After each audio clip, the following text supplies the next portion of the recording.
Hello my dear friends, welcome to S class education. So आज आपण पाहणार आहोत 11th standard biology N C R टीमधील chapter number 17 that is breathing and exchange of gases. So याच्यामध्ये आपण हे काही टॉपिक्स कव्हर करणार आहोत. फर्स्ट ऑफ ऑल हा चॅप्टर खूप छोटासा आहे, त्याच्यामुळे आपण याच व्हिडिओमध्ये कव्हर करण्याचा प्रयत्न करणार आहोत.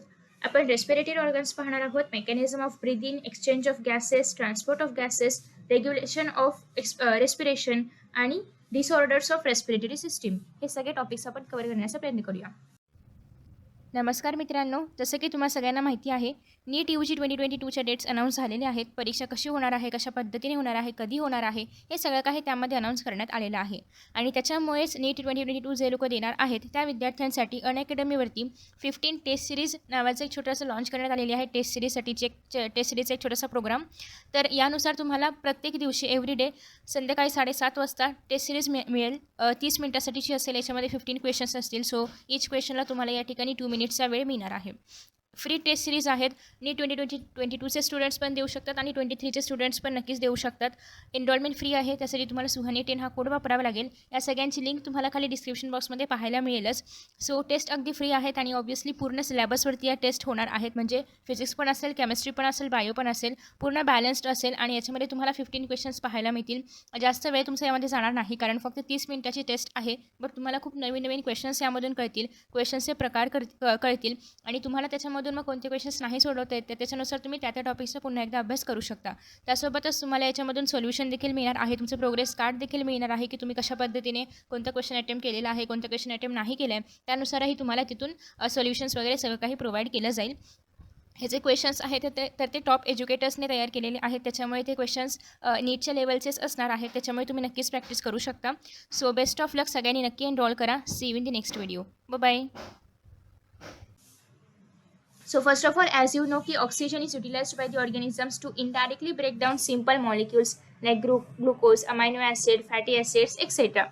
सो बेसिकली आपण याच्या आधी पण पाहिलेलं आहे की आपल्या बॉडीमध्ये ऑक्सिजन जो आहे तर तो युटिलाइज केला जातो कोणासाठी, ग्लुकोजच्या ऑक्सिडायझेशनसाठी आणि मग त्याचं कन्व्हर्जन इतर सबस्टन्सेसमध्ये करण्यासाठी.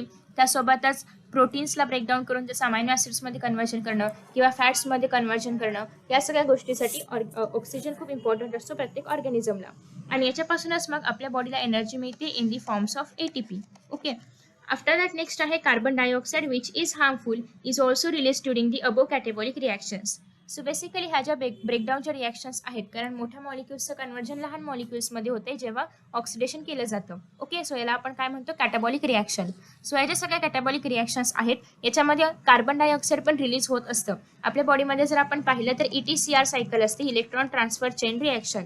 सो ETCR सायकलमध्ये काय होणार आहे, सगळ्यात शेवटी कार्बन डायऑक्साईड, वॉटर आणि ATP आपल्या बॉडीमध्ये मिळतात. सो कार्बन डायऑक्साईड आपल्या बॉडीमधून बाहेर फेकला जातो, म्हणजे तो आपल्या बॉडीमध्ये हार्मफुल असला तरीही या रिॲक्शनच्या वेळेस तो तयार होतो आणि तो आपल्या बॉडीमधून बाहेर फेकला जातो. It is therefore evident that oxygen has to be continuously provided to the cells and carbon dioxide produced by the cells has to be released out. So हे खूप आवश्यक आहे की कंटिन्युअसली आपल्या बॉडीला, आपल्या सेल्सला ऑक्सिजन मिळाला पाहिजे आणि त्यासोबतच सेल्सने जो काही कार्बन डायऑक्साईड सेलमध्ये तयार झालेला आहे या सगळ्या रिॲक्शन्समधून तो बाहेर फेकला गेला पाहिजे. सो ऑक्सिजनची एंट्री होणं आणि कार्बन डायऑक्साईडची एक्झिट होणं दोघंही खूप गरजेचे आहेत. So this process of exchange of oxygen from the atmosphere with carbon dioxide produced by the cells is called as breathing. So breathing म्हणजे काय, तर सगळ्यात पहिल्यांदा तर आपण आपल्या बॉडीमध्ये ऑक्सिजन घेणार आहोत आणि बॉडीमधून कार्बन डायऑक्साईड बाहेर जाणार आहे. सो हे जे एक्सचेंज चालू आहे बॉडीमध्ये याला आपण म्हणतो ब्रीदिंग. त्यासोबतच ही जी प्रोसेस आहे कार्बन डायऑक्साईडचा जो आपण बाहेर फेकणार आहोत तर तो कुठून येतो, सेलमधून येतो. Okay. So carbon dioxide is produced by the cells आणि ऑक्सिजन आपण घेणार आहोत ॲटमॉस्फिअरमधून. याला आपण म्हणतो ब्रीदिंग आणि ब्रीदिंगलाच रेस्पिरेशन असं म्हणतात. सो ब्रीदिंग आणि रेस्पिरेशनमध्ये फरक असं काही नाहीये, ब्रीदिंगलाच आपण रेस्पिरेशन म्हणतो. ओके. सो तुम्ही कसं ब्रीथ करता वगैरे वगैरे तुम्ही छातीवरती हात ठेवून वगैरे फील करू शकता. नेक्स्ट आहे रेस्पिरेटरी ऑर्गन्स. रेस्पिरेटरी ऑर्गन्समध्ये आपण सगळ्यात पहिल्यांदा जे इतर ऑर्गॅनिझम्स आहेत, कॉर्डेट्स, नॉन कॉर्डेट्स, यांच्या रेस्पिरेटरी ऑर्गन्सबद्दल पाहणार आहोत आणि मग आपण ह्युमन बीइंग्सकडे येणार आहोत. So mechanism of breathing vary among different groups of animals depending mainly upon their habitats and levels of organization, as we have seen earlier in the chapter Kingdom Animalia किंवा Animal Kingdoms. तर त्या चॅप्टरमध्ये पाहिल्याप्रमाणे की ऑर्गॅनिझम्सचं habitat different आहे. काही वॉटरमध्ये राहतात, काही लँडवरती राहतात, काही ॲम्फिबियन्स आहेत. सो डिपेंड अपॉन देअर हॅबिटेट्स आणि लेवल ऑफ ऑर्गनायझेशन त्यांच्या बॉडीमध्ये रेस्पिरेटरी ऑर्गन्स डिफरंट प्रकारचे आहेत. फॉर एक्झाम्पल स्पॉन्जेस आहे, सिलेंडरेट्स आहे किंवा फ्लॅटवर्म्स आहेत. यांच्यामध्ये जे कार्बन डायऑक्साईड आणि ऑक्सिजन यांचे एक्सचेंजेस होणार आहे तर ते सिंपल डिफ्युजन मेथडने बॉडी सरफेसच्या हेल्पने केलं जातं. म्हणजे बॉडी सरफेस जो आहे यांचा तेच कार्बन डायऑक्साईड बाहेर सोडणार आहे, ऑक्सिजन आतमध्ये घेणार आहे आणि हे सगळं डिफ्युजन मेथडने सुरू आहे. डिफ्युजन म्हणजे काय, substances high concentration to lower concentration movement दाखवतात. फॉर एक्झाम्पल ऑक्सिजन या ऑर्गॅनिझमच्या बॉडीमध्ये येतोय, याचा अर्थ तो ॲटमॉस्फिअरमध्ये जास्त आहे आणि तो ऑर्गॅनिझमच्या बॉडीमध्ये म्हणजे लो कॉन्सन्ट्रेशनमध्ये येतोय. त्यासोबतच कार्बन डायऑक्साईड यांच्या बॉडीमधून बाहेर जातोय, याचा अर्थ यांच्या बॉडीमध्ये कार्बन डायऑक्साईड जास्त आहे आणि ॲटमॉस्फिअरमध्ये कमी आहे. सो अशा पद्धतीने सिंपल डिफ्युजनमध्ये जे सबस्टन्सेस आहेत ते नेहमी हाय टू लो कॉन्सन्ट्रेशनमध्ये ट्रॅव्हल करत असतात. ओके. आफ्टर दॅट नेक्स्ट आहे ते म्हणजे earthworms use their moist cuticle and insects have a network of tubes, ज्याला आपण ट्रॅकियल ट्यूब्सही म्हणतो, to transport atmospheric air into the body. So जर आपण अर्थवर्म्समध्ये वगैरे पाहिलं त्यांच्या बॉडीवरती एक क्युटिकलचा लेअर असतो, त्यासोबतच जे इन्सेक्ट्स वगैरे आहेत त्यांच्या बॉडीमध्ये ट्रॅकियल ट्यूब्स प्रेझेंट असतात की जे रेस्पिरेशनसाठी हेल्प करतात. Special vascularized structure called as gills are used by most of the aquatic arthropods and mollusks. So जे ॲक्वॅटिक आर्थ्रोपोड्स आहेत आणि जे ॲक्वॅटिक मॉल्युस्क आहेत ते गिल्स वापरतात फॉर देअर रेस्पिरेशन. जे रेस्पिरेशन गिल्सने केलं जातं त्यालाच आपण ब्रँकियल रेस्पिरेशन असंही म्हणतो. आणि ॲज यू नो की आर्थ्रोपोड्स ॲक्वॅटिक पण असतात, टेरेस्ट्रियल पण असतात, मोलुस्क्स पण ॲक्वॅटिक पण असतात, टेरेस्ट्रियल्स पण असतात. सो यांच्यामधले जे टेरेस्ट्रियल ॲनिमल्स आहेत, टेरेस्ट्रियल आर्थ्रोपोड्स आणि टेरेस्ट्रियल मोलुस्का, हे काय वापरतात, लंग्स वापरतात फॉर देअर रेस्पिरेशन. म्हणजेच काय की जे टेरेस्ट्रियल आहेत तर ते लंग्स वापरतात आणि जे ॲक्वॅटिक आहेत तर ते गिल्स वापरतात. जे लंग्सने रेस्पिरेशन केलं जातं त्याला आपण पल्मनरी रेस्पिरेशन असं म्हणतो आणि जे गिल्सने रेस्पिरेशन केलं जातं त्याला आपण ब्रँचियल रेस्पिरेशन असं म्हणतो. सो नेक्स्ट आहे among vertebrates fishes use gills, fish gills वापरतात. whereas amphibians, reptiles, birds, mammals respire through lungs. So फक्त फिश गिल्स वापरतात. ॲम्फिबियन्समध्ये पण ॲक्वॅटिक फॉर्म्समध्ये गिल्सचा वापर केला जातो. रेप्टाइल्स, बर्ड्स आणि मॅमल्स स्ट्रिक्टली लंग्स असतात त्यांच्याकडे. Amphibians like frogs can respire through their moist skin. जसं की आपण पाहिलेलं आहे फ्रॉग्स मॉइस्ट स्किनमधून रेस्पिरेशन करतात आणि याला आपण क्युटॅनियस रेस्पिरेशन असं म्हणतो. सो जे रेस्पिरेशन गिल्सने केलं जातं त्याला आपण ब्रँचियल रेस्पिरेशन म्हणतो. जे रेस्पिरेशन लंग्सने केलं जातं त्याला आपण पल्मनरी रेस्पिरेशन असं म्हणतो आणि जे रेस्पिरेशन स्किनने केलं जातं त्याला आपण क्युटॅनियस रेस्पिरेशन असं म्हणतो. Again I am going to repeat. सगळ्यात पहिल्यांदा जे आहे आपलं गिल्सवाला रेस्पिरेशन, तर गिल्स थ्रू रेस्पिरेशन कोण कोण करणार आहे, जे ऑर्गॅनिझम्स ॲक्वॅटिक आहेत. दुसरं आहे ते म्हणजे लंग्स, लंग्सने रेस्पिरेशन कोण कोण करणार आहेत, जे ॲनिमल्स टेरेस्ट्रियल आहेत. दुसरा थर्ड आहे ते म्हणजे स्किन, स्किनने रेस्पिरेशन कोण कोण करणार आहे, तर या ठिकाणी एक्झाम्पल दिले ते म्हणजे frog. Okay. After that next आहे human respiratory system. We have a pair of external nostrils. So आपल्याकडे एक्सटर्नल नॉस्ट्रिल्स आहेत opening out above the upper lips. So upper लिप्सच्या वरती जे दोन नॉस्ट्रिल्स पाहायला मिळतात त्याला आपण म्हणतो external nostrils. Okay. After that next आहे हे जे एक्सटर्नल नॉस्ट्रिल्स आहेत तर हे कशामध्ये ओपन होतात, leads to the nasal chamber. Okay. हे सगळं आपण एक या ठिकाणी एक छोटासा फ्लोचार्ट तयार करूया जेणेकरून तुम्हाला लक्षात ठेवायला इझी पडेल. सो दोन एक्सटर्नल नॉस्ट्रिल्स आहेत जे कशामध्ये ओपन होतात, नेसल चेंबरमध्ये. कशामधून, नेसल पॅसेजमधून. The nasal chamber opens into pharynx. हे नेसल चेंबर कशामध्ये ओपन होतात, फॅरिंग्समध्ये ओपन होतात, फॅरिंग्स. ओके.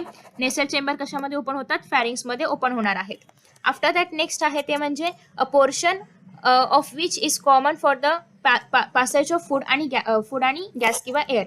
सो बेसिकली फॅरिंग्समध्ये एअर आणि फूड दोन्हीही एकाचमधून पासआउट होतं, म्हणजे दोघांचाही कॉमन पॅसेज कोणता आहे, फॅरिंग्स आहे. आफ्टर दॅट नेक्स्ट आहे फॅरिंग्समधून काय ओपन होणार आहे, लॅरिंग्स. आणि लॅरिंग्स नंतर ओपन होणार आहे ते म्हणजे ट्रेकिया. सो बेसिकली हा सिंपल रूट आहे की ज्याच्यामधून एअर जे आहे ते नाकामधून ट्रेकियापर्यंत जाणार आहे. सगळ्यात पहिल्यांदा आहे एक्सटर्नल नॉस्ट्रिल्स. एक्सटर्नल नॉस्ट्रिल्समधून एअर येणार आहे नेसल चेंबरमध्ये. नेसल चेंबरमधून एअर जाणार आहे फॅरिंग्समध्ये. फॅरिंग्समधून एअर जाणार आहे लॅरिंग्समध्ये. लॅरिंग्समधून एअर जाणार आहे ते म्हणजे ट्रेकियामध्ये. सो बेसिकली हे जे लॅरिंग्स आहे, लॅरिंग्सलाच आपण साऊंड बॉक्स असंही म्हणतो.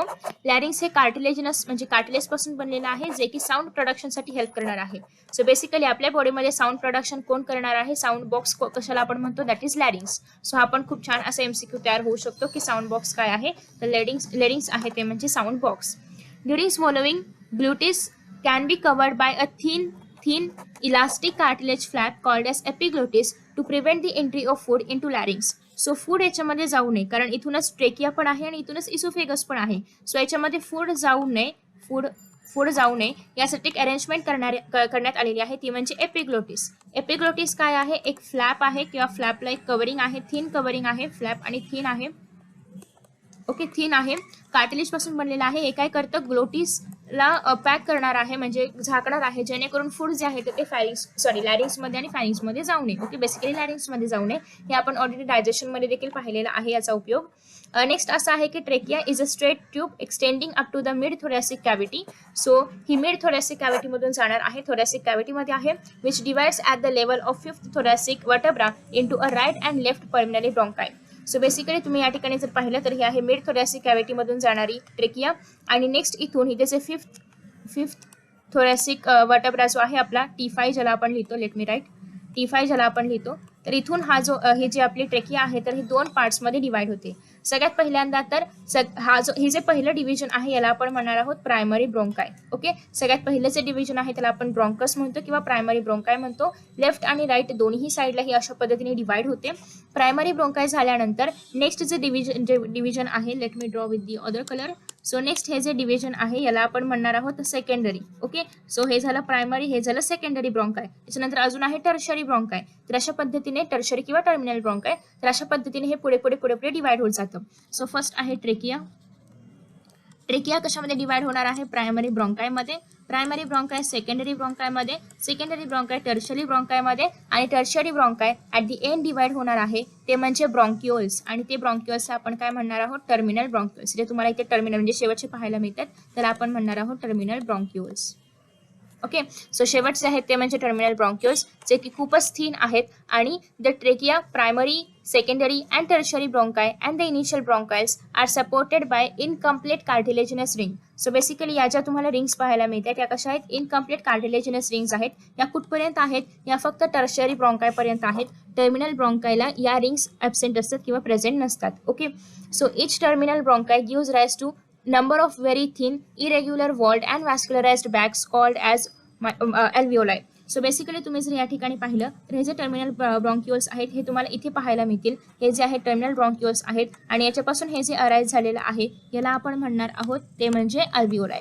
सो बेसिकली हे जे अल्व्हिओलाई आहेत कसे आहेत, एक तर खूप थिन आहेत, इरेग्युलर वॉल्ड आहेत, त्याचे वॉल्स अजिबात रेग्युलर नाही आहेत, इरेग्युलर वॉल्ड आहेत आणि वॅस्क्युलराइज्ड आहेत. सो तुम्हाला प्रश्न येतो की हे जे अल्व्हिओलाई आहेत हे वॅस्क्युलराइज्ड आहेत की नाहीत. वॅस्क्युलराइज्ड म्हणजे याला ब्लडचा सप्लाय आहे किंवा ब्लड प्रोव्हाइड केलं जातं. सो बेसिकली अल्व्हिओलाई हे वॅस्क्युलराइज्ड आहेत. आणि the branching network of bronchi, bronchioles and alveoli comprises the lungs. So basically lungs कसं तयार होतं, एक तर ब्रोंकाय, सगळ्या ब्रोंकाय याच्यामध्ये प्रायमरी, सेकंडरी, टर्शरी तिन्ही पण ब्रोंकाय येणार, टर्मिनल ब्रोंकिओल्स येणार आणि अल्व्हिओलाई येणार. हे तिघं मिळून आपलं लंग तयार करतात.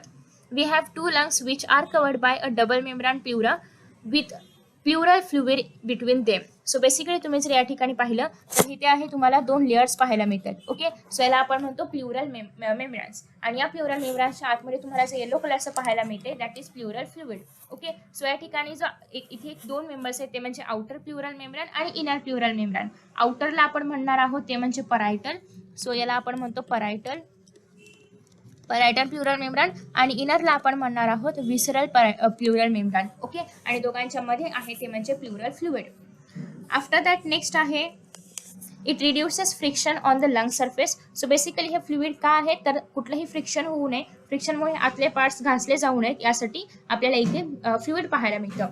The outer pleural membrane is in closed contact with thoracic lining where the inner pleural membrane is in contact with lungs. So हे जे आउटर मेम्ब्रान आहे ते कोणाशी क्लोज्ड आहे, या ठिकाणी काय असणार आहे, थोरॅसिक कॅव्हिटी. आणि इनर मेम्ब्रानच्या आतमध्ये काय असणार आहे, लंग्स. सो आउटर मेम्ब्रान कोणाशी क्लोज्ड आहे, थोरॅसिक कॅव्हिटीशी. इनर मेम्ब्रान कोणाशी क्लोज्ड आहे, लंग्सशी. सिंपल आहे. After that next the part starting with the external nostrils up to the terminal bronchioles consists the conducting part, whereas the alveoli and their ducts form the respiratory or exchange part of the respiratory system. So basically जर आपण external nostrils आपले external nostrils पासून जर आपण ट्रेकियापासून जर आपण terminal ब्रोंकिओल्स पर्यंतचा हा जर एवढा पार्ट पाहिला तर याला आपण म्हणतो कंडक्टिंग पार्ट. ओके, कारण याच्यामधून हवा किंवा एअर जे आहे ते कंडक्ट होत असते towards the अल्व्हिओलाई. So external nostrils पासून जो आपला पार्ट आहे दॅट इज टर्मिनल ब्रोंकाय पर्यंत, तर याला आपण म्हणतो कंडक्टिंग पार्ट. आणि याच्यानंतर जो अल्व्हिओलायचा पार्ट आहे, टर्मिनल ब्रोंकाय खाली होती सॉरी इथपर्यंत. ओके, आणि याच्या खालचा जो पार्ट आहे दॅट इज अल्व्हिओलायचा. आणि अल्व्हिओलायचे जे काही डक्ट्स असतील तर ते अल्व्हिओलाय आणि अल्व्हिओलायचे डक्ट्स याला आपण एक्सचेंज पार्ट किंवा रेस्पिरेटरी पार्ट्स म्हणतो, कारण या ठिकाणीच ॲक्च्युअल एक्सचेंज होतं कार्बन डायऑक्साईड आणि ऑक्सिजनमध्ये. दॅट्स वाय हा ॲक्च्युअल रेस्पिरेटरी पार्ट आहे. बाकी टर्मिनल ब्रॉन्क्युअल्स आणि एक्सटर्नल नोस्ट्रिल्सपासून टर्मिनल ब्रॉन्क्युअल्सपर्यंत हे बेसिकली काय आहे, तर हा फक्त कंडक्टिंग पार्ट आहे, म्हणजे इथून फक्त एअर कंडक्ट केली जाते. ओके, बाकी हा जो खालचा पार्ट आहे अल्व्हिओलाय किंवा डक्ट्स याला आपण म्हणतो रेस्पिरेटरी पार्ट. सो तुम्हाला हे एक्झाममध्ये पण विचारलं जाऊ शकतं.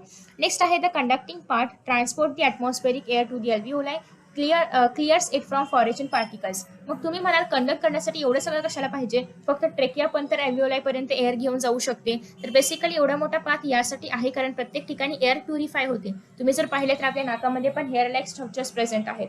सो ते का आहेत, तर ते एअरला प्युरिफाय करतात. जे मोठे मोठे पार्टिकल्स आहेत ते आपल्या नाकाद्वारे एअरद्वारे ते आपल्या लंग्सपर्यंत वगैरे जाऊ नये हे प्युरिफाय करण्याचं काम हेअर्स करतात. त्यासोबतच आपल्या ट्रेकियामध्ये वगैरे म्युकसल लेयर्स पण प्रेझेंट असतात.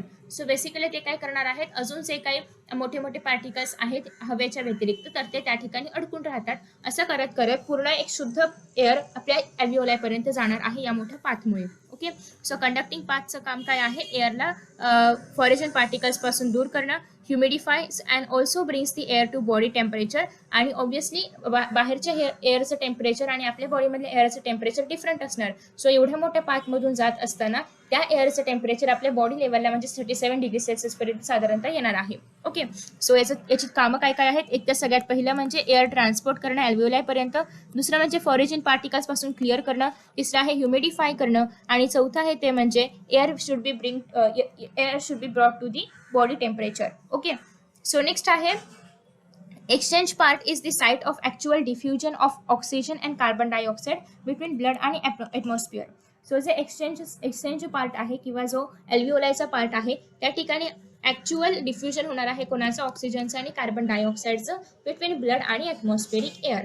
ओके, सो हा महत्त्वाचा पॉईंट आहे की ॲक्च्युअल जे एक्सचेंज साईट आहे किंवा ॲक्च्युअल जी डिफ्युजन साईट आहे ती कोणती आहे, तर ती आहे ते आहे रेस्पिरेटरी पार्ट किंवा exchange part. Okay, so respiratory part किंवा एक्सचेंज पार्ट दोन्ही त्याची नावं चालू शकतात.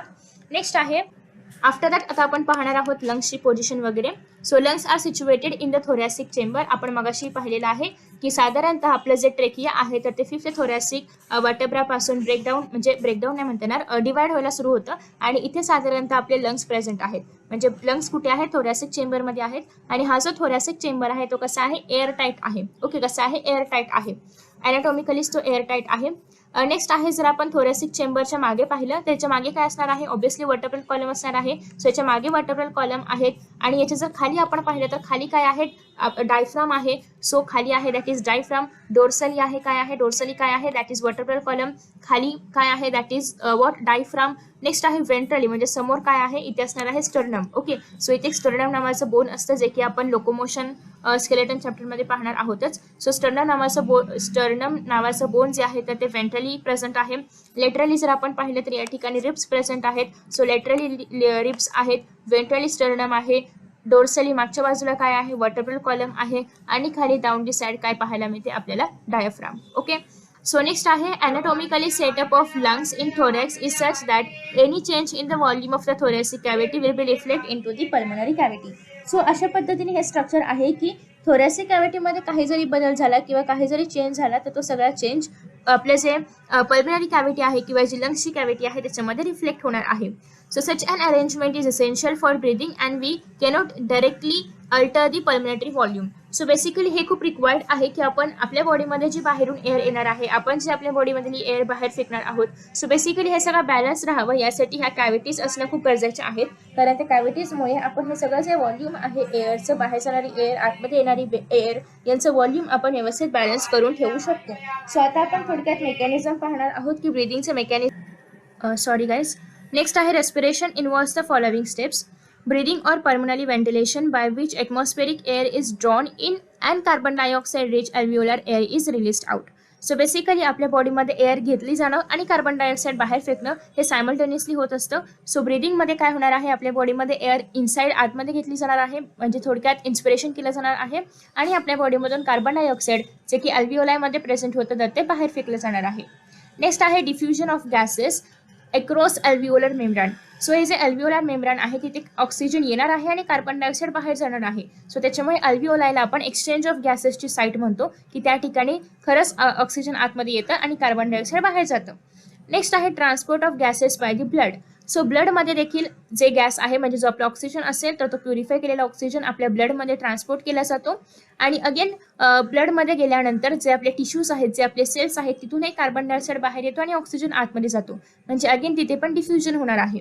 आणि नेक्स्ट जो ऑक्सिजन आतमध्ये गेला आहे सेलच्या आतमध्ये, तर ते ऑक्सिजन सेल कॅटाबॉलिक प्रोसेससाठी म्हणजे कार्बन डायऑक्साईड कार्बोहायड्रेट ब्रेकडाऊन करणं, प्रोटीन्स ब्रेकडाऊन करणं, फॅटी ॲसिड्स ब्रेकडाऊन करणं, या सगळ्यांसाठी या ऑक्सिजनचा वापर केला जातो. आणि याच्यामधून जो काही कार्बन डायऑक्साईड बाहेर येणार आहे म्हणजेच ETCR सायकलमधून वगैरे जो कार्बन डायऑक्साईड बाहेर येईल तर तो अशा पद्धतीने बाहेर सोडला जातो. ओके, सो या सगळ्या स्टेप्स आहेत ज्या की रेस्पिरेशनमध्ये फॉलो केल्या जातात.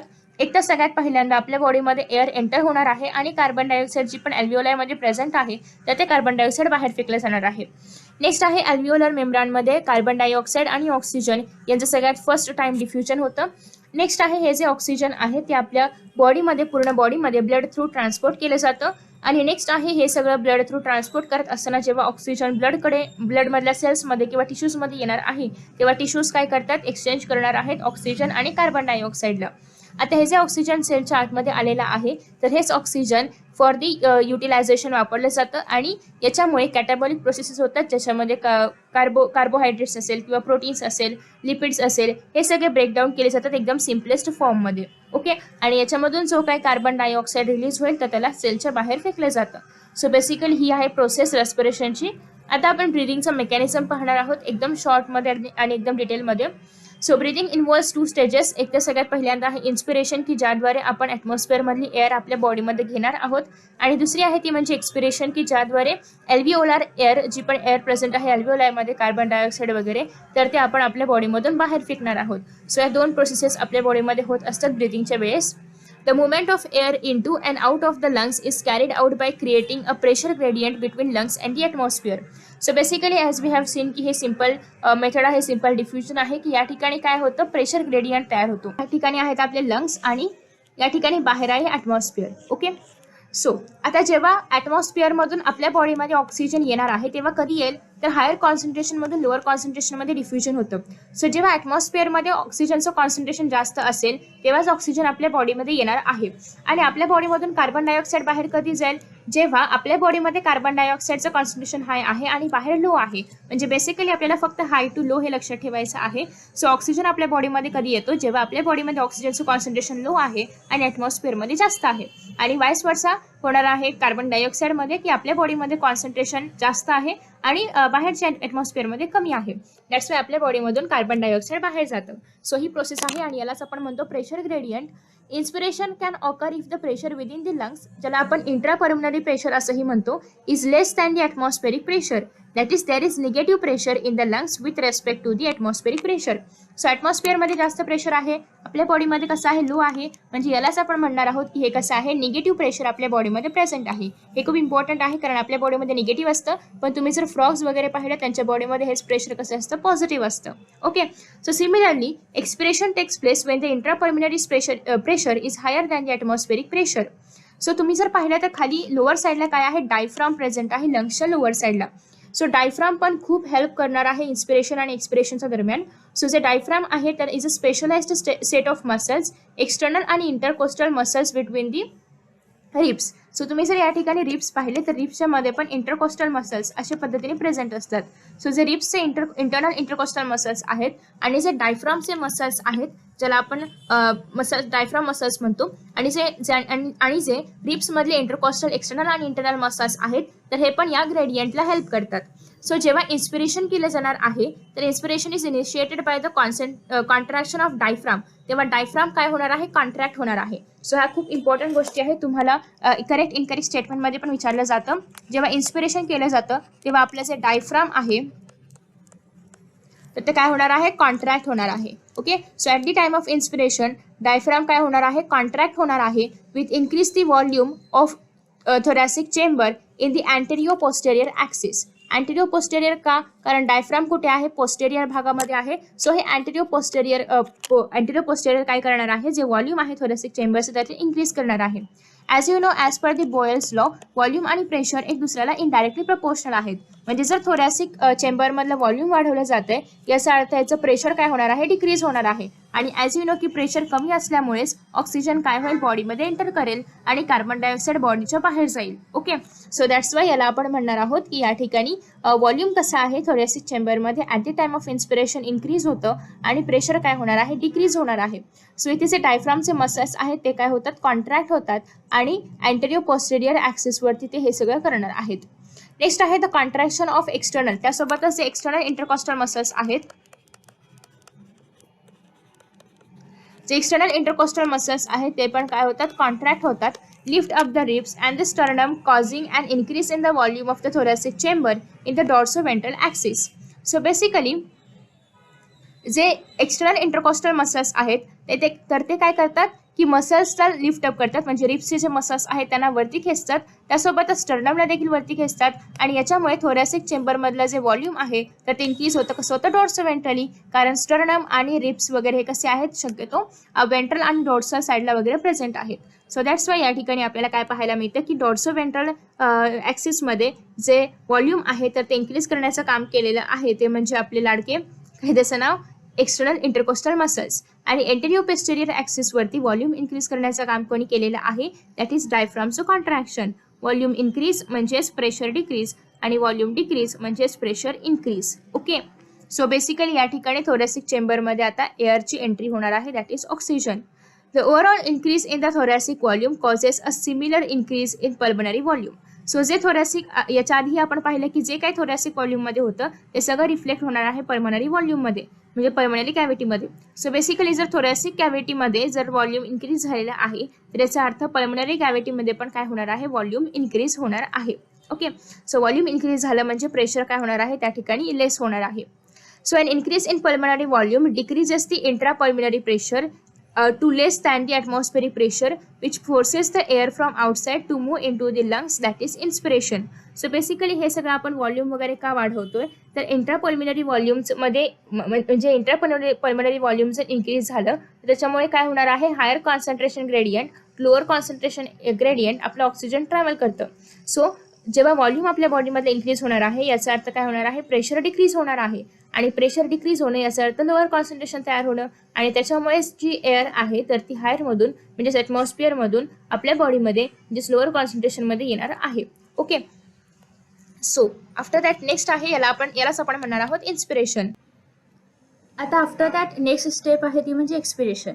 सो एक्सपिरेशनमध्ये काय होतं, डायफ्रामचे जे मसल्स आहेत आणि जे इंटरकोस्टल मसल्स आहेत तर ते ओरिजिनल स्टेटवरती रिटर्न येतात. म्हणजे मग अशी इन्स्पिरेशनमध्ये ते कॉन्टॅक्टमध्ये झाले होते, आता ते ओरिजिनल त्यांच्या स्टेटमध्ये रिटर्न येणार आहेत. आफ्टर दॅट नेक्स्ट आहे and sternum to their normal position and reduce the thoracic volume and thereby the pulmonary volume. So the pulmonary volume काय होणार आहे, डिक्रीज होणार आहे. व्हॉल्यूम डिक्रीज झाला तर प्रेशर काय होणार, इन्क्रीज होणार. सो बॉडीच्या आतमधलं प्रेशर इन्क्रीज झालं याचा अर्थ बॉडीतली हवा आता कुठे जाणार आहे, बॉडीतून बाहेर जाणार आहे. ओके, सो बेसिकली हेच मेकॅनिझम आहे इथे. This leads to an increase in pulmonary pressure, intrapulmonary pressure to slightly above the atmospheric pressure, causing the expulsion of air from the lungs. That is called as expiration. We have the ability to increase the strength of inspiration and expiration with the help of additional muscles in the abdomen.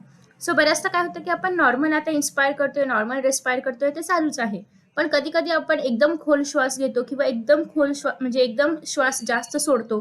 So basically he exception आहे, आपण असं रोज रोज करत नाही, पण असंही आपण करू शकतो आणि अशीही आपण आपल्या लंग्सची कॅपॅसिटी इन्क्रीज करू शकतो. बऱ्याचदा आपण प्राणायाम असेल किंवा जे काही योगाचे प्रकार करतो त्यामध्ये बऱ्याचदा आपल्याला फोर्सफुल एक्सपिरेशन किंवा फोर्सफुल इन्स्पिरेशन करावं लागतं. सो बेसिकली तसंही आपण करू शकतो with the help of different muscles called as abdomen muscles, abdomen मसल्सच्या हेल्पने. So on an average, a healthy human breathes 12 to 16 times per minute. The volume of air involved in breathing movements can be estimated by using a spirometer, which helps in clinical assessment of pulmonary function. So जर आपण normal human बिंगबद्दल अभ्यास करायचा झाल्यास तर तो म्हणजे normal human being एका मिनिटामध्ये किंवा 60 सेकंड्समध्ये 12 to 16 टाइम्स ब्रीथिंग करणार आहे आणि ब्रीथिंगचं जे मेकॅनिझम आहे किंवा ब्रीथिंग कशा पद्धतीने होणार आहे, किती टाइम्स होणार आहे हे आपण स्पायरोमीटरच्या हेल्पने काउंट करू शकतो. नेक्स्ट तुम्हाला या ठिकाणी ब्रीथिंग दरम्यान किंवा इन्स्पिरेशन आणि एक्सपिरेशन दरम्यान हार्ट हार्ट नाही, लंग्स, डायफ्राम वगैरेची पोझिशन कशी असते हे पाहायला मिळेल. सो जेव्हा हवा बॉडीच्या आतमध्ये घेतली जाणार आहे तेव्हा डायफ्राम जे आहे ते कॉन्ट्रॅक्ट होतं म्हणजे काय, डायफ्राम सिंपल अशा स्टेटमध्ये असतं, ते आता खाली अशा पद्धतीने येतं. ओके, याला आपण म्हणतो कॉन्ट्रॅक्ट होणं. सो डायफ्राम अशा पद्धतीने कॉन्ट्रॅक्ट होतं. नेक्स्ट आहे रिब्स आणि स्टर्नम जे आहे तिथले, तर ते काय होतात, पुढे पुढे पुढे राईज होतात. ओके, ऑब्विसली हवा बॉडीमध्ये भरली जाणार तर ते पुढे राईज होणार.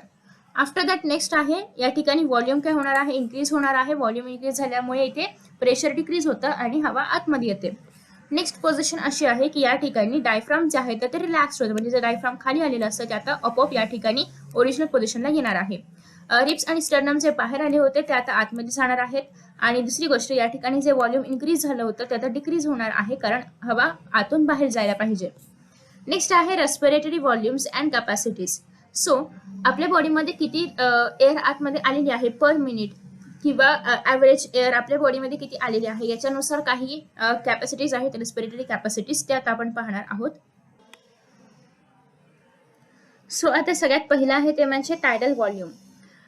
सो हे सगळ्यात नॉर्मल व्हॉल्यूम आहे. जेव्हा आपण नॉर्मल इन्स्पायर करतोय, नॉर्मल आताही सध्या आपण नॉर्मल इन्स्पायर आणि एक्सपायर करतोय. सो आता या पोझिशनला जी एअर आपल्या बॉडीमध्ये घेतली जाते तर ते अप्रॉक्सिमेटली आहे एका वेळी 500 ml आपण इन्स्पायर एक्सपायर करत आहोत.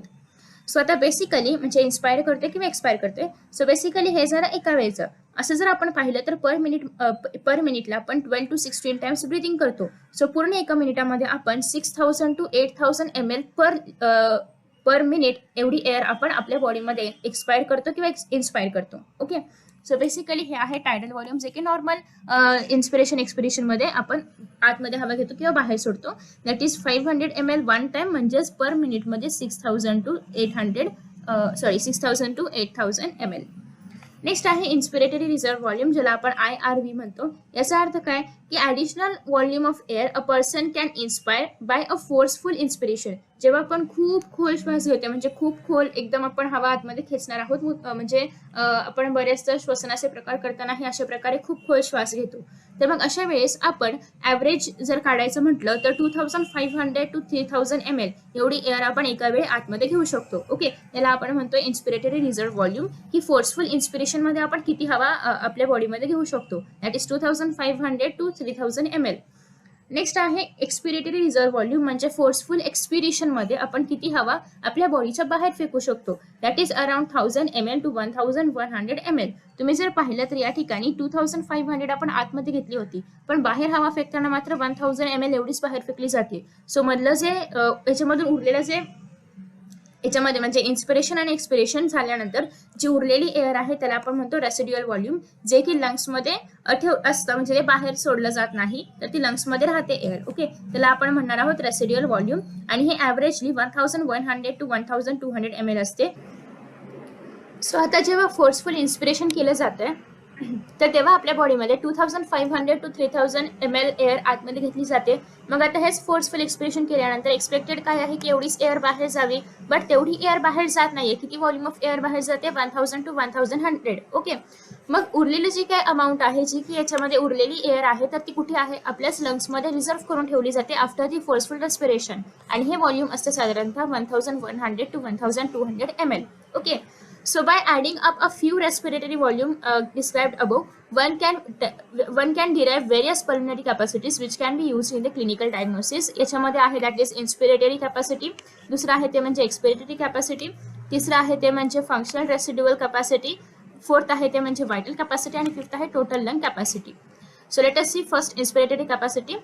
इन्स्पिरेटरी कॅपॅसिटी म्हणजे काय की आपण नॉर्मली जे एअर घेणार आहोत, नॉर्मली जी एअर आपण इन्स्पायर करतो ती पण याच्यामध्ये येतं, म्हणजे टायडल व्हॉल्यूम पण याच्यामध्ये येतं, आणि आफ्टर नॉर्मल इन्स्पिरेशन आपल्या बॉडीमध्ये किती रिझर्व्ह व्हॉल्यूम आहे, इन्स्पिरेटरी रिझर्व्ह व्हॉल्यूम किती आहे ते पण याच्यामध्ये आपण ऍड करतो. सो टायडल व्हॉल्यूम किती आहे आणि इन्स्पिरेटरी रिझर्व्ह व्हॉल्यूम किती आहे हे ऍड केल्यानंतर जे आन्सर येतं त्याला आपण म्हणतो टोटल इन्स्पिरेटरी कॅपॅसिटी किती आहे आपली. ओके, एकतर आपण normally tidal volume air inspire आणि एक्सपायर करत आहोत, त्याचा काही प्रश्नच नाहीये, पण फोर्सफुल इन्स्पिरेशन मध्ये पण आपण काहीतरी अमाऊंट ऑफ एअर इन्स्पायर करतोय, सो ती पण याच्यामध्ये आपण ऍड करणार आहोत, त्याला आपण म्हणतो इन्स्पिरेटरी रिझर्व्ह व्हॉल्यूम. ओके, सो अशा पद्धतीने जेव्हा आपण या दोघांना ऍड करू तेव्हा आपल्याला जी व्हॅल्यू मिळते ती असते इन्स्पिरेटरी कॅपॅसिटी, म्हणजे आपली ऍक्च्युअल इन्स्पायर करण्याची कॅपॅसिटी किती आहे. दुसरा आहे ते म्हणजे एक्सपिरेटरी कॅपॅसिटी. एक्सपिरेटरी कॅपॅसिटी म्हणजे काय, एक तर नॉर्मल आपण जे एक्सपायर करतो टायडल व्हॉल्यूममध्ये ते तर आहेच, पण त्यासोबतच एक्सपिरेटरी रिझर्व्ह व्हॉल्यूममध्ये आपण अजून फोर्सफुल एक्सपिरेशनमध्ये किती एअर एक्सपायर करतोय हे पण याच्यामध्ये येतं. सो नॉर्मल एक्सपिरेशन तर आहेच आहे, पण त्यासोबतच अजून फोर्सफुल एक्सपिरेशनमध्ये आपण किती एक्सपायर करणार आहोत हे सगळं मिळून टोटल एक्सपिरेटरी कॅपॅसिटी आपली बाहेर म्हणजे आपण फाइंड आउट करू शकतो. So expiratory capacity is tidal volume plus expiratory reserve volume. Next आहे functional residual capacity. Functional residual capacity म्हणजे काय, volume of air that will remain in the lungs after a normal expiration. Normal expiration केल्यानंतर किती volume of air आपल्या बॉडीमध्ये राहणार आहे याला आपण म्हणणार आहोत फंक्शनल रेसिड्युअल कॅपॅसिटी. रेसिड्युअल म्हणजे काय, रिमेनिंग. ओके, रिझर्व्ह जे काय असेल त्याला आपण रेसिड्युअल म्हणतो. सो नॉर्मल एक्सपिरेशन केल्यानंतर जे उरलेलं असेल त्याला आपण म्हणणार आहोत residual functional residual capacity. So इथे आपले नॉर्मल रेस्पिरेशन आपण बाहेर काढले, त्याला आपण इथे नाही घेणार आहोत. सो इथे टायडल व्हॉल्यूमचा आपल्याला उपयोग नाही करायचे. इथे आपण घेणार आहोत expiratory reserve volume plus reserve volume. Reserve volume म्हणजे काय, एक्सपिरेशन केल्यानंतर फोर्सफुल एक्सपिरेशन केल्यानंतर जी एअर आपल्या बॉडीमध्ये राहते त्याला आपण म्हणतो रिझर्व्ह व्हॉल्यूम.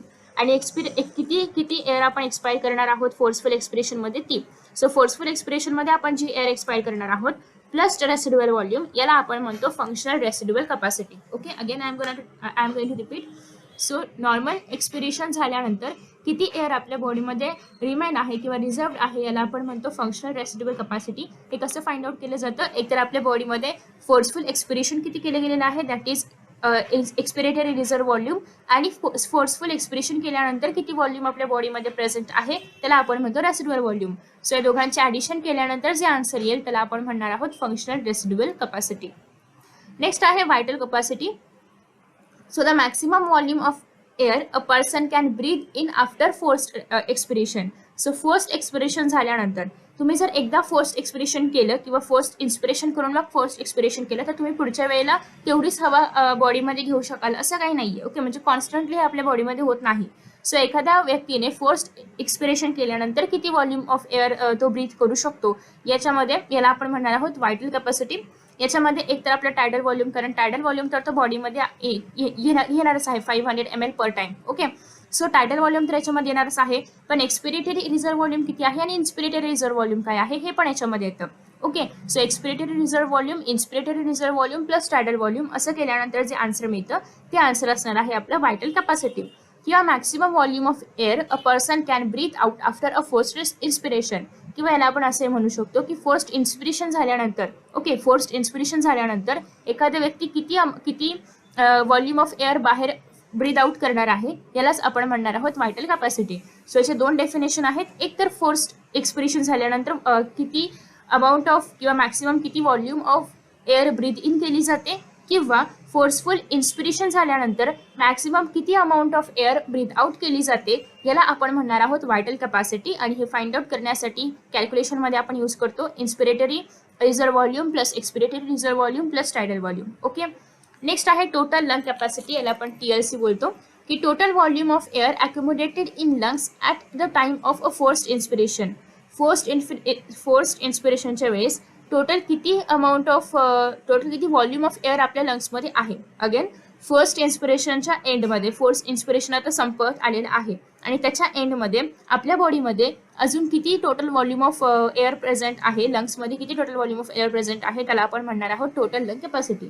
म्हणजे अजून लंग्सची कॅपॅसिटी किती आहे एंड ऑफ दी फोर्सफुल इन्स्पिरेशनमध्ये. ओके, सो बेसिकली याच्यामध्ये आपण काय काय घेतो, एक तर टायडल व्हॉल्यूम तर एअरने बॉडीने आतमध्ये घेतलं असणारच आहे. So tidal volume plus residual volume plus inspiratory reserve volume आणि plus expiratory reserve volume. Okay, याच्यामध्ये आपण काय काय ॲड करणार आहोत, एक तर टायडल व्हॉल्यूम बॉडी घेणार आहेच, त्यासोबतच रिझर्व्ह व्हॉल्यूम पण काहीतरी आपल्या बॉडीमध्ये प्रेझेंट असेल किंवा ज्याला आपण रेसिड्युअल व्हॉल्यूम किंवा रिझर्व्ह व्हॉल्यूम म्हणतो, आणि त्यासोबतच इन्स्पिरेटरी रिझर्व्ह व्हॉल्यूम आणि एक्सपिरेटरी रिझर्व्ह व्हॉल्यूम हे आपण फोर्सफुल एक्सपिरेशनमधून बाहेर फेकत असतो. ओके, सो दॅट्स वाय ज्याही काही क्वांटिटीज आहेत त्या सगळ्याचे ॲडिशन आपण टोटल लंग्स कॅपॅसिटीमध्ये करतो.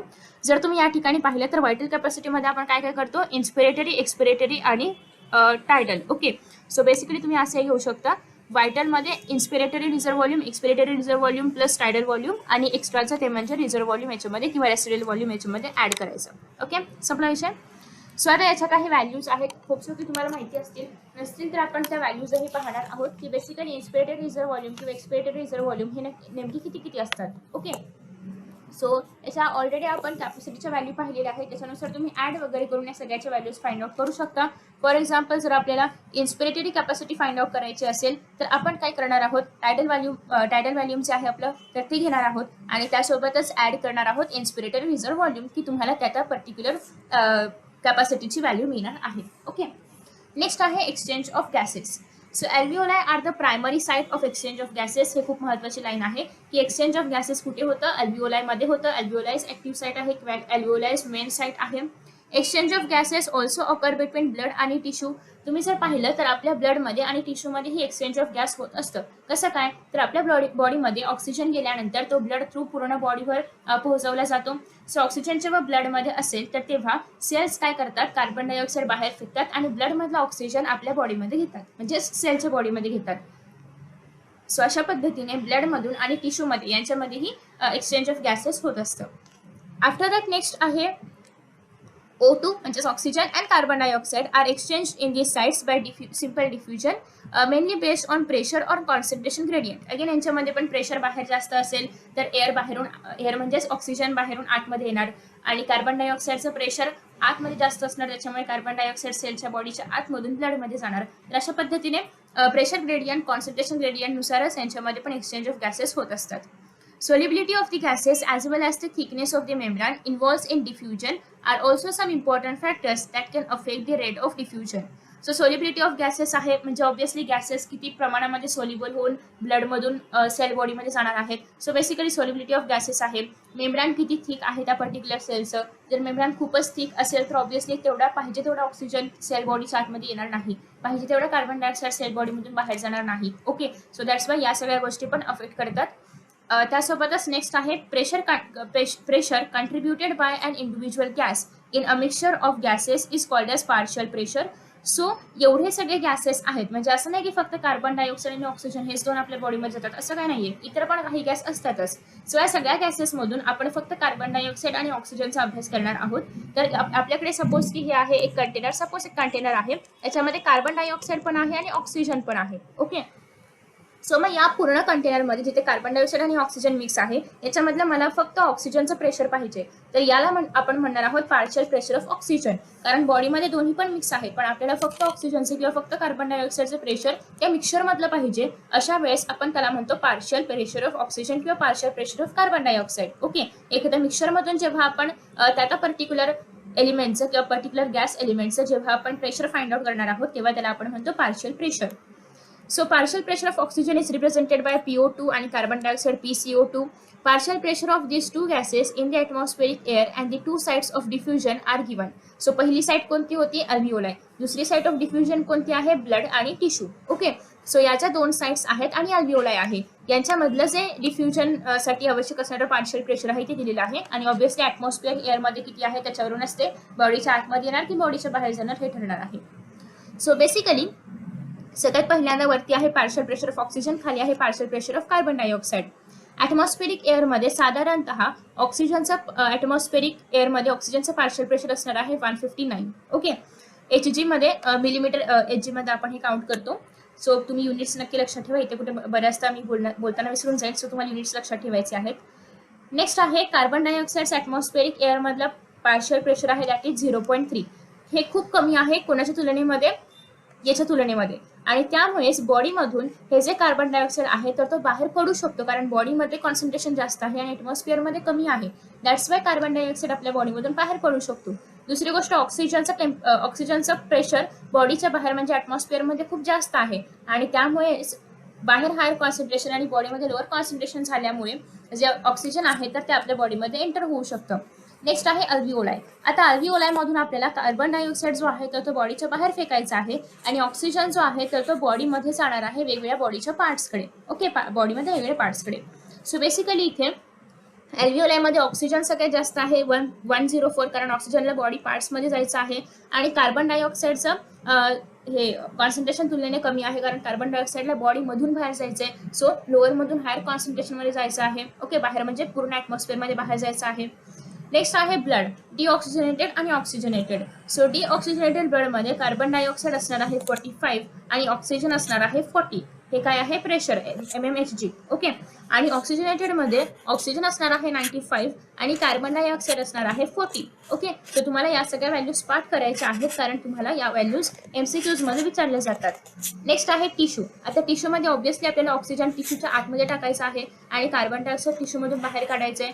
सो टिश्यूच्या आतमध्ये ऑक्सिजन टाकायचं असल्यामुळे टिश्यूच्या मधलं जे प्रेशर आहे ऑक्सिजनचं तर ते कमी आहे जेणेकरून ऑक्सिजन आतमध्ये यावं आणि कार्बन डायऑक्साईड जास्त आहे जेणेकरून कार्बन डायऑक्साईड बाहेर जावा. सिंपल. सो नेक्स्ट तुम्हाला या ठिकाणी पूर्ण मेकॅनिझम पाहायला मिळते. तर तुम्हाला इथे जे पाहायला मिळणार आहे दॅट इज पल्मनरी वेन आणि या ठिकाणी पाहायला मिळतं पल्मनरी आर्टरी. सो इथून जे ब्लड आहे ऑक्सिजनेटेड ब्लड ते तुम्हाला पाहायला मिळते की पूर्ण सेल्समध्ये वगैरे जाणार आहे. सिस्टमॅटिक आर्टरीज मधून तुम्हाला ऑक्सिजनेटेड ब्लड कॅरी होताना पाहायला मिळते. आणि या ठिकाणी ऑक्सिजनेटेड ब्लडमध्ये जे प्रेशर ऑफ असणार आहे ऑक्सिजन तर ते आहे दॅट इज 95 mmHg आणि कार्बन डायऑक्साईडचं प्रेशर आहे दॅट इज 40 mmHg. ओके. त्यासोबतच नेक्स्ट आहे याचं एवढं कमी का आहे कारण याला आपल्याला बाहेर काढायचे म्हणजे सेल बॉडीमधून बाहेर काढायचे आणि जास्त आहे कारण सेल बॉडीच्या आतमध्ये जायचे. नेक्स्ट आहे डिऑक्सिजनेटेड ब्लडमध्ये हेच जे आहे ते उलट होत आहे कारण आपल्याला डिऑक्सिजनेटेड ब्लडमध्ये काय करायचं आहे ऑक्सिजन जे आहे तर ते इथून आपल्याला आतमध्ये घ्यायचं आहे आणि कार्बन डायऑक्साईड बाहेर काढायचे. सो बेसिकली याचं जे प्रेशर आहे तर ते थोडंसं कमी जास्त झालेलं आहे. Okay. So after that next आहे डिऑक्सिजनेटेड ब्लडमध्ये काय होणार आहे की इथून ऑक्सिजनला बाहेर आपण काढणार आहोत आणि कार्बन डायऑक्साईड आपल्या बॉडीमध्ये ठेवणार आहोत. आणि हे काय आहे डिऑक्सिजनेटेड ब्लड आहे जे की पल्मनरी आर्टरीमधून हार्टमध्ये जाऊन परत रिटर्न फ्रेश म्हणजे त्याच्यामध्ये सगळं ऑक्सिजन वगैरे येऊन ते ऑक्सिजनेटेड होऊन परत पल्मनरी वेन थ्रू पूर्ण बॉडीमध्ये जाणार आहे. Okay. So a gradient is present for carbon dioxide in opposite direction म्हणजे ज्याप्रमाणे ऑक्सिजन आहे त्याचे एक्झॅक्टली अपोजिट ग्रेडियंट प्रेझेंट आहे कार्बन डायऑक्साईडला कारण ऑक्सिजन आपल्याला बॉडीभर पाठवायचं आहे आणि कार्बन डायऑक्साईड बॉडीमधून बाहेर काढून अटमॉस्फिअरमध्ये पाठवायचं आहे. सो दोघांचं हे आपल्याला अपोजिट पाहायला मिळतात व्हॅल्यूज पार्शियल प्रेशरच्या. आफ्टर दॅट नेक्स्ट आहे that is from tissue to blood and blood to alveoli. So आपलं जे ऑक्सिजन आहे ऑक्सिजन कसं ट्रॅव्हल करणार आहे अल्व्हिओलाई मधून ब्लडकडून टिश्यूकडे. ओके. टिश्यूकडून सेलकडे अशा पद्धतीने ऑक्सिजन ट्रॅव्हल होतो. आणि जो आपला कार्बन डायऑक्साईड आहे कार्बन डायऑक्साईड कुठे आहे सेलमध्ये आहे. सो सेलमधून टिश्यूकडे टिश्यूमधून ब्लडकडे ब्लडमधून अल्व्हिओलायमध्ये. तर अशा पद्धतीने ऑक्सिजन आणि कार्बन डायऑक्साईड यांचे पार्ट्स टोटली डिफरंट आहेत. ओके. आफ्टर दॅट नेक्स्ट आहे as the solubility of carbon dioxide is 20 to 25 times higher than the oxygen.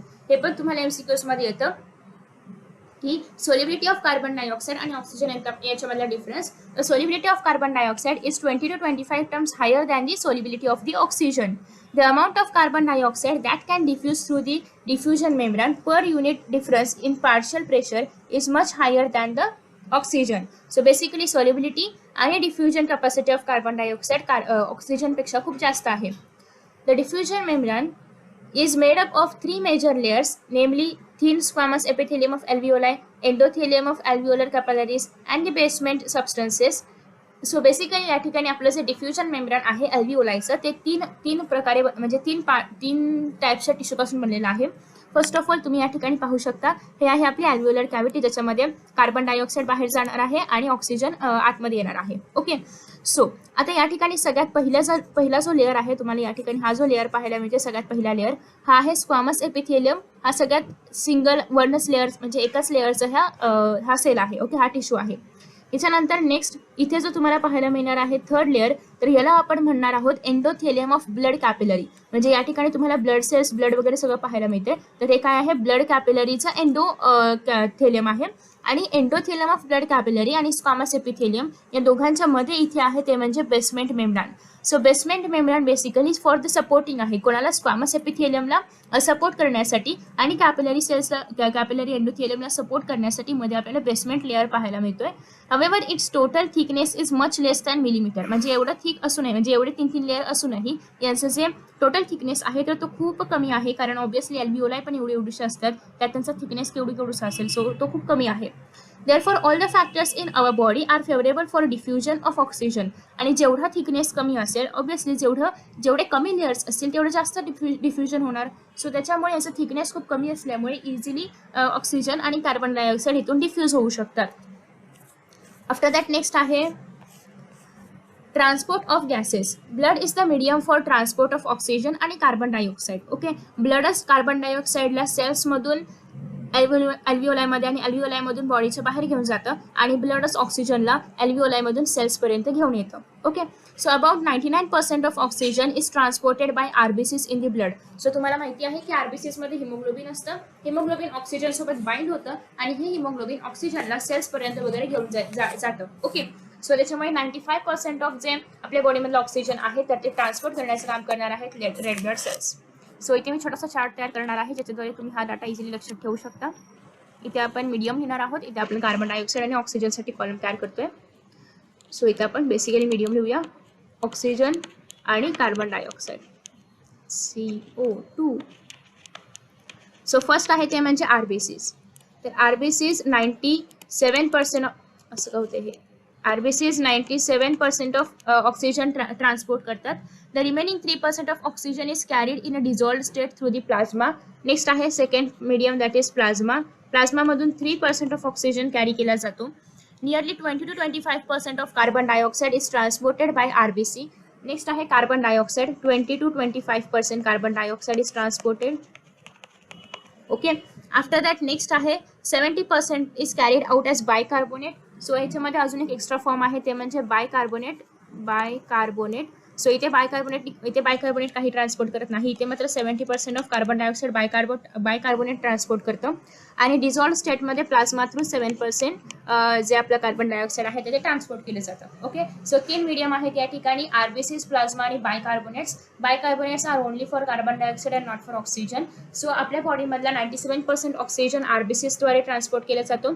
3% ऑक्सिजन प्लाझ्मामध्ये डिझॉल्व्ह होऊन ट्रान्सपोर्ट केला जातो. Carbon dioxide 20 to 25% RBC transport करणार आहे टुवर्ड्स दी एल्व्हिओलाई आणि 7% प्लाझ्मा ट्रान्सपोर्ट करणार आहे आणि सगळ्यात जास्त हायेस्ट 70% बायकार्बोनेट्स ट्रान्सपोर्ट करणार आहेत. सो हे बायकार्बोनेट्स काय आहेत ते कसं ट्रान्सपोर्ट करतात हे आता आपण ट्रान्सपोर्ट ऑफ कार्बन डायऑक्साईडमध्ये पुढे पाहूया. सुरुवातीला आपण पाहणार आहोत transport of oxygen. Haemoglobin is a red coloured iron containing pigment present in the RBC.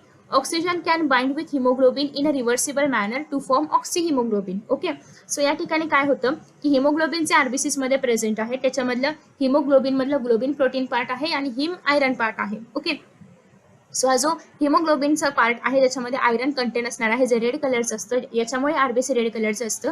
So हा जो हिमोग्लोबिन पार्ट आहे या हिमोग्लोबिन सोबत ऑक्सिजन बाइंड होतो आणि याच्यापासून ऑक्सिहिमोग्लोबिन तयार होणार आहे. प्रत्येक हिमोग्लोबिन मॅक्सिमम ऑक्सिजनचे 4 मॉलिक्युल्स कॅरी करू शकतो.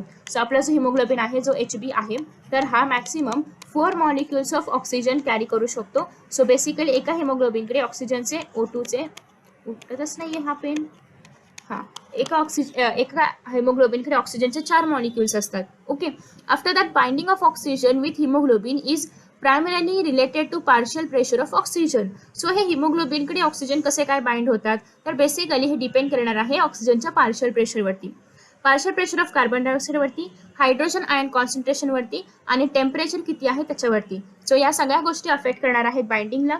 या सगळ्या गोष्टी जर फेवरेबल असतील तरच बाइंडिंग होणार आहे, फेवरेबल नसतील तर बाइंडिंग होणार नाही. आता फेवरेबल म्हणजे काय ते आपण पाहूया. तर बेसिकली जेव्हा हिमोग्लोबिन म्हणजे ऑक्सिहिमोग्लोबिन तयार होतं तेव्हा जो बाइंडिंग एक ग्राफ आहे तो आपल्याला अशा पद्धतीने पाहायला मिळतो. हा एस शेप्ड ग्राफ आहे. सो याला आपण सिग्मॉइड ग्राफ असं म्हणतो. आता इथे जर आपण पाहिलं तर this curve is called as oxygen dissociation curve. म्हणजे या ठिकाणी ऑक्सिजन डिसोसिएशन कशा पद्धतीने होत जाणार आहे हे आपल्याला या कर्वमधून पाहायला मिळतं. and is highly useful in studying the effect of factors like carbon dioxide, hydrogen ion concentration, etc. on binding of oxygen with hemoglobin. In alveoli where there is high partial pressure of oxygen, आपण पाहिलं की alveoli मध्ये partial pressure of oxygen खूप जास्त आहे कारण alveoli मधून ऑक्सिजनला cells मध्ये जायचं आहे थ्रू ब्लड आणि partial pressure of carbon dioxide खूप कमी आहे आणि त्याच्यामुळेच H+ कॉन्सन्ट्रेशन पण कमी आहे, टेम्परेचर पण लोअर आहे आणि हे फॅक्टर्स सगळे कसे आहेत फेवरेबल आहेत ऑक्सिहिमोग्लोबिन तयार व्हायला. कोणते फॅक्टर्स फेवरेबल आहेत लेट मी राईट हिअर कारण हे NCERT मध्ये पॅराग्राफमध्ये लक्षात ठेवणं थोडंसं अवघड होतं. सो आपण अशा पद्धतीने बाजूला पॉईंट्स वगैरे काढून ठेवू शकतो. तर बेसिकली फेवरेबल फॅक्टर्स कोणते आहेत फॉर बाइंडिंग किंवा फॉर ऑक्सिहिमोग्लोबिन. ओके, मी ऑक्सिहिमोग्लोबिन OHB मध्ये लिहिले. फर्स्ट आहे एक तर पार्शियल प्रेशर ऑफ ऑक्सिजन जास्त असायला पाहिजे. दुसरं आहे partial pressure of carbon dioxide कमी असायला पाहिजे. तिसरं आहे ते म्हणजे H+ जे कॉन्सन्ट्रेशन आहे तर ते कमी असायला पाहिजे. आणि चौथं आहे ते म्हणजे टेम्परेचर जे आहे तर ते कमी असायला पाहिजे. ओके, म्हणजे बेसिकली फक्त पार्शियल प्रेशर ऑफ ऑक्सिजन जास्त असायला पाहिजे, बाकी सगळं कमी असायला पाहिजे. नेक्स्ट आहे ते म्हणजे फॉर द फॉर्मेशन ऑफ ऑक्सिहिमोग्लोबिन. वेरॅज जर आपण टिश्यूजमध्ये पाहिलं, ओके, हे कशामध्ये आहे सगळं चाललेलं अल्व्हिओलायमध्ये. ॲक्च्युली मला माहिती नाही हे असं काय येते ॲक्च्युली बरोबर लिहिता आहे त्याच्यावरती, बट आज काहीतरी याला प्रॉब्लेम झाला आहे. सो अल्व्हिओलायवरती हे सगळं अशा पद्धतीने होतं. नेक्स्ट आहे जर आपण हेच सेम टिश्यूमध्ये पाहिलं तर टिश्यूमध्ये याच्या एकदम अपोजिट कंडिशन आहे. कारण टिश्यूमध्ये हे जे ऑक्सिहिमोग्लोबिन तयार होणार असते याला आपल्याला डिसोसिएट करायचं आहे. ओके, सो टिश्यूमध्ये पार्शियल प्रेशर ऑफ ऑक्सिजन कमी असतं, partial pressure of carbon dioxide जास्त आहे, H+चं कॉन्सन्ट्रेशन जास्त आहे, टेम्परेचर जास्त आहे. ओके, सो हे कोणासाठी युजफुल आहे? Dissociation of oxygen from oxyhaemoglobin. आपल्याला अल्व्हिओलायमध्ये काय करायचं होतं की ऑक्सिजन आणि हिमोग्लोबिन एकत्र असोसिएट करायचे होते, पण टिश्यूमध्ये काय करायचं आहे? ऑक्सिजन आणि हिमोग्लोबिन यांना आपल्याला डिसोसिएट करायचे, सेपरेट करायचे. दॅट्स वाय कंडिशन याच्या उलट्या असतात. ओके, सो तुम्हाला पाठ न करता हेच लक्षात ठेवायचं आहे की आपल्याला अल्व्हिओलायमध्ये काय करायचं आहे? ऑक्सिजन आणि हिमोग्लोबिनला बाइंडिंग करायचे, कारण हिमोग्लोबिन किंवा आरबीसीस असे आहेत त्याचे ऑक्सिजनला सेलपर्यंत घेऊन जातात. सो आपल्याला त्यांच्यासोबत फ्रेंडशिप करावी लागेल. आता एकदा का टिश्यूपर्यंत पोहोचलं की आपलं काम झालेलं आहे. सो ते काही असतात टिपिकल फ्रेंड्स जे कामापुरते असतात. सो त्या टिपिकल फ्रेंड्स प्रमाणे आता ते त्यांची फ्रेंडशिप तोडणार आहेत, म्हणजेच या ठिकाणी ऑक्सिहिमोग्लोबिनचे जे बॉन्ड्स आहेत तर ते डिसोसिएट होणार आहेत. बॉन्ड डिसोसिएट होण्यासाठी याच्या एकदम अपोजिट कंडिशन आपल्याला हवी आहे. ओके, सो दॅट्स वाय त्या ठिकाणी पार्शियल प्रेशर ऑफ ऑक्सिजन कमी असतं आणि बाकी सगळ्या गोष्टी जास्त जास्त असतात. नेक्स्ट आहे this clearly indicates that oxygen gets bond to haemoglobin in the lung surface and gets dissociated at the tissue surface. याचा अर्थ ऑक्सिजन हिमोग्लोबिन सोबत बाइंड झालं होतं अल्व्हिओलायमध्ये किंवा लंग्समध्ये आणि डिसोसिएट झालं टिश्यूमध्ये किंवा सेलमध्ये. ओके, आफ्टर दॅट नेक्स्ट आहे every 100 ml of oxygenated blood can deliver about 5 ml of oxygen two the tissue under normal physiological conditions. म्हणजे जर आपण 5 ml ऑक्सिजनेटेड ब्लड घेतलं तर ते फक्त जर आपण 100 ml ऑक्सिजनेटेड ब्लड घेतलं तर ते फक्त 5 ml ऑक्सिजनच टिश्यूपर्यंत ट्रॅव्हल किंवा पोहोचवण्याचं काम करणार आहे. सो 100 ml to 5 ml असा हा रेशो आहे. 100 ml ब्लड फक्त 5 ml ऑक्सिजन पोहोचवण्याचं काम करणार आहे. सो नेक्स्ट आता आपण पाहतोय transport of carbon dioxide. Carbon dioxide is carried by haemoglobin as carbamino haemoglobin. So याला कार्बो हिमोग्लोबिन म्हणायचं नाही, हे कार्ब अमायनो हिमोग्लोबिनच आहे. आणि about 20 to 25% of carbon dioxide with the help of haemoglobin आपल्या बॉडीमध्ये ट्रान्सपोर्ट केला जातो. This binding is related to the partial pressure of carbon dioxide. Obviously carbon dioxide transport आहे त्याच्यामुळे partial pressure of carbon dioxide सोबत हे related असणार आहे. Partial pressure of oxygen is a major factor which could affect this binding when partial pressure of carbon dioxide is very high. So partial pressure of carbon dioxide, partial pressure of carbon dioxide partial pressure of carbon dioxide जो आहे तर ते किती आहे? सगळ्यात हाय आहे. Okay, जाऊ दे मी लिहित नाही, बट आय थिंक की तुम्हाला इथे लिहिलेलं पाहायला मिळते. सो जे partial pressure of carbon dioxide आहे तर ते कसं आहे? सगळ्यात जास्त आहे. पार्शियल प्रेशर ऑफ ऑक्सिजन कसं आहे? कमी आहे. आणि त्याच्यामुळे खूप जास्त कार्बन डायऑक्साईड या ठिकाणी बाइंडिंग करू शकतात. हे कोणामध्ये चाललंय? टिश्यूमध्ये चाललंय. नेक्स्ट जर आपण लंग्समध्ये किंवा अल्व्हिओलायमध्ये पाहिलं तर हेच कसं आहे? अपोजिट आहे. Partial pressure of carbon dioxide कमी आहे, पार्शियल प्रेशर ऑफ ऑक्सिजन जास्त आहे. Okay, so basically again I am going to write here. Okay, so बस फर्स्ट ऑफ ऑल सगळ्यात पहिलं आहे ते म्हणजे जर आपण टिश्यूमध्ये पाहिलं तर टिश्यूमधून काय करायचं आहे? कार्बन डायऑक्साईडला बाहेर यायचं आहे. ओके, टिश्यूमधून कार्बन डायऑक्साईड बाहेर येणार आहे. सो दॅट्स वाय टिश्यूमध्ये कार्बन डायऑक्साईड बाहेर येणार असल्यामुळे कार्बन डायऑक्साईडला हिमोग्लोबिन सोबत बाइंड व्हायचं आहे आणि त्याच्यामुळे टिश्यूमध्ये कार्बन डायऑक्साईडचं पार्शियल प्रेशर जास्त आहे आणि ऑक्सिजनचं पार्शियल प्रेशर कमी आहे. ओके, कारण ऑक्सिजनला तसंही डिसोसिएटच व्हायचं आहे. दुसरी गोष्ट अशी आहे की अल्व्हिओलायमध्ये कार्बन डायऑक्साईडला आता बाइंड नाही व्हायचं, त्याला तर डिसोसिएट व्हायचं आणि बाहेर जायचं बॉडीच्या. सो दॅट्स वाय इथे partial pressure of carbon dioxide कमी होतं आणि partial pressure of oxygen increase होणार आहे, कारण अल्व्हिओलायमध्ये ऑक्सिजनला बाइंड होऊन टिश्यूकडे यायचं आहे. ओके, सो आय होप की तुम्हाला हे कळलं असेल. नेक्स्ट आहे carbon dioxide is bound to haemoglobin from the tissue is delivered at the alveoli. So टिश्यूमध्ये कार्बन डायऑक्साईड आणि हिमोग्लोबिन यांची बाइंडिंग होते आणि हे अल्व्हिओलायपर्यंत डिलिव्हर केले जातात. So RBC contain a very high concentration of enzyme called as carbonic anhydrase and minute quantities of the same is present into the plasma. So basically हे जे binding आहे यासाठी कोण हेल्प करणार आहे? कार्बोनिक एनहायड्रेस नावाचा एन्झाईम प्रेझेंट आहे haemoglobin मध्ये देखील आणि प्लाझ्मा मध्ये सुद्धा. So this enzyme facilitate the following reaction in both the directions. First आहे कार्बन डायऑक्साईड आणि जे आपल्या बॉडीमधलं वॉटर आहे ते रिॲक्ट होतात आणि यापासून H2CO3 बायकार्बोनेट्स तयार होतात. ओके, सो या ठिकाणी H2CO3 तयार होणार आहे. कोणाच्या हेल्पने? कार्बोनिक एनहायड्रेट्सच्या हेल्पने. अगेन जेव्हा कार्बोनिक एनहायड्रेट्स इथे येणार आहे तर तेव्हा हे याच्यापासून HCO3 मायनस आणि H आयन म्हणजे हायड्रोजन आयनला सेपरेट करणार आहे carbonic anhydrates. So at the tissue site there where partial pressure of carbon dioxide is high due to catabolism, carbon dioxide diffuses into blood म्हणजेच RBCs आणि plasma and forms HCO3 minus and H plus ion. At the alveolar site where partial pressure of carbon dioxide is very low, alveoli मध्ये partial pressure of carbon dioxide low आहे आणि oxygen काय आहे? जास्त आहे. So the reaction precedes in the opposite direction म्हणजे opposite direction मध्ये उलटी रिएक्शन होते आणि याच्यामधून कार्बन डायऑक्साइड बाहेर पडतो. कुठे? अल्व्हिओलाई मध्ये आणि टिश्यू मध्ये हे असं तयार होतं. Okay. So thus carbon dioxide trapped as bicarbonate at the tissue level and transported to the alveoli is released out as carbon dioxide with the help of anhydrase enzyme किंवा carbonic anhydrase enzyme. Every 100 ml of deoxygenated blood delivers approximately 4 ml of carbon dioxide to the alveoli. मग अशा आपण पाहिलं होतं 5 ml of oxygenated blood 100 ml oxygenated blood टिश्यूकडे oxygen provide करतं किंवा supply करतं आणि every 100 ml of deoxygenated blood काय करणार आहे? 4 ml ऑफ कार्बन डायऑक्साइड एल्व्हिओलाईकडे सप्लाय करणार आहे. ओके. सो हे सगळे पॉईंट्स लक्षात ठेवायचे आहे तुम्हाला. नेक्स्ट आहे regulation of respiration. Human beings have a significant ability to maintain and moderate the respiratory rhythm to suit the demand of body tissues. So depend upon की आपण कुठल्या प्रदेशामध्ये राहतो तिथे हवा कशी आहे त्यानुसार आपण आपल्या रेस्पिरेटरी रिदमला चेंज करू शकतो. This is done by the neural system. हे कोण करतं? आपली नर्वस सिस्टम करते. A specialised centre present in the medullary region of the brain called as respiratory rhythm center is primarily responsible for this regulation. So RRC कुठे present आहे? मेड्युलामध्ये आणि हे काय करणार आहे? रेस्पिरेटरी रेग्युलेशनसाठी हेल्प करणार आहे किंवा हेच मेन रिस्पॉन्सिबल आहे रेस्पिरेटरी रेग्युलेशनसाठी. Okay. Respiratory rhythm centre. Next आहे another centre present in the pons region of the brain called as pneumotaxic centre can moderate the function of the respiratory rhythm centre. So respiratory rhythm सेंटरला moderate म्हणजे function moderate करण्यासाठी help करणार आहे पान्समध्ये असणारं निमोटॅक्सिक centre आणि जे actual centre आहे तर ते आहे मेड्युलामध्ये. त्याला आपण म्हणणार आहोत respiratory rhythm centre. Neural signals from this center can reduce the duration of inspiration and thereby alter the respiratory rate. So basically याच्यामध्ये काय केलं जातं तर इन्स्पिरेशन करण्याचं जे ड्युरेशन आहे तर ते रिड्यूस केलं जातं. ओके. म्हणजे इन्स्पिरेशन स्लोली केलं जातं आणि त्याच्यामुळे आपोआपच रेस्पिरेटरी रेट काय होणार आहे? चेंज होणार आहे.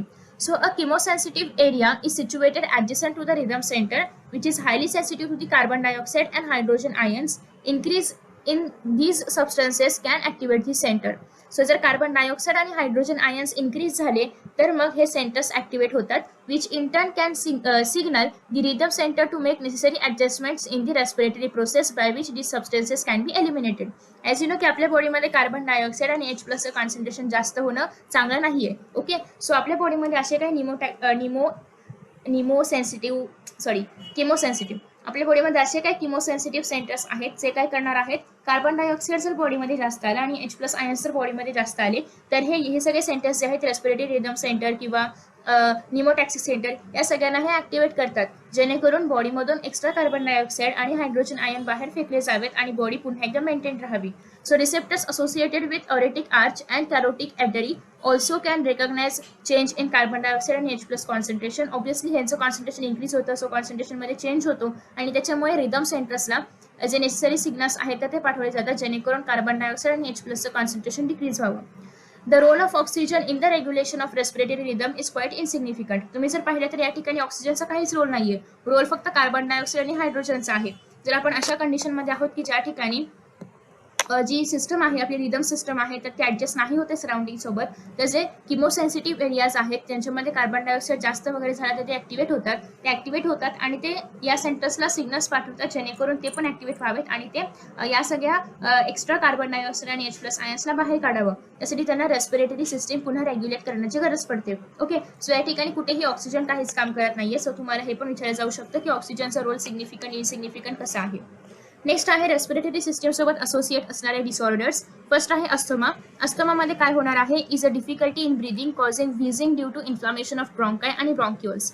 ब्रॉन्कायमध्ये आणि ब्रॉन्क्युल्समध्ये इन्फ्लामेशन म्हणजे ते जळजळ होतं किंवा इन्फ्लामेशन होतं ते थोडेसे असे जळजळतात आणि व्हीजिंग सारखं साऊंड प्रोड्यूस होतो जेव्हा आपण ब्रीदिंग करतो तेव्हा आणि ब्रीदिंगसाठी पण डिफिकल्टी होते.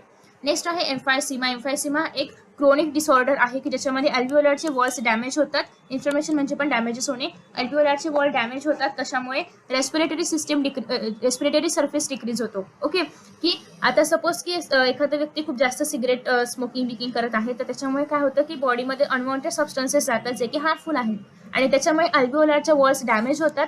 अल्व्हिओलरचे वॉल्स डॅमेज झाल्या तर जे ॲक्च्युअल ॲब्झॉर्बटरी म्हणजे ऑक्सिजनला ॲब्झॉर्ब करण्याचा किंवा डिफ्यूज करण्याचा जो सर्फेस आहे तर तो डिक्रीज होतो, कारण ते अल्व्हिओलाय खूप असे छोटे छोटे छोटे छोटे व्हायला लागतात आणि दॅट्स वाय त्या व्यक्तीला श्वास घ्यायला खूप त्रास होतो आणि याला आपण म्हणणार आहोत एम्फायसिमा, जे की सिगरेट वगैरे स्मोकिंगमुळे वगैरे होतं.